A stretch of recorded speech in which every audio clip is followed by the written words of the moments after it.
21వ వార్డులో వాలంటీర్గా విధులు నిర్వహిస్తున్నాను.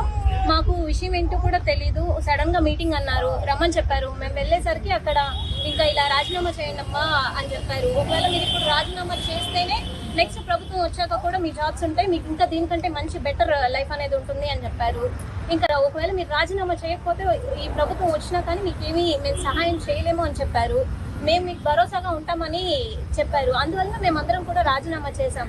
కానీ ఇప్పుడు ఒకసారిగా ఇలా జరిగేసరికి వాళ్ళు కూడా ఏం సమాధానం చెప్పడం లేదు. ఇటు మా భవిష్యత్ అనేది పోతుంది. మెయిన్ ఏంటంటే చిన్నపిల్లలు ఉన్నారు. ఒక 5,000 కాదు, 5,000 మా పరిస్థితులకి చాలా చాలా ఇంపార్టెంట్. ఎందుకంటే మేము మధ్య తరగతి కుటుంబాల్లోంచి వచ్చిన వాళ్ళం.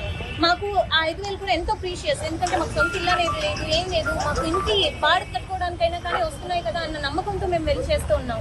ఇలా జరిగేసరికి మేము చాలా ఇబ్బంది పడ్డాము. ఇప్పుడు మా ఉద్యోగాలు మాకు కావాలని మేము అడుగుతున్నాము. అందువలన 21వ వార్డు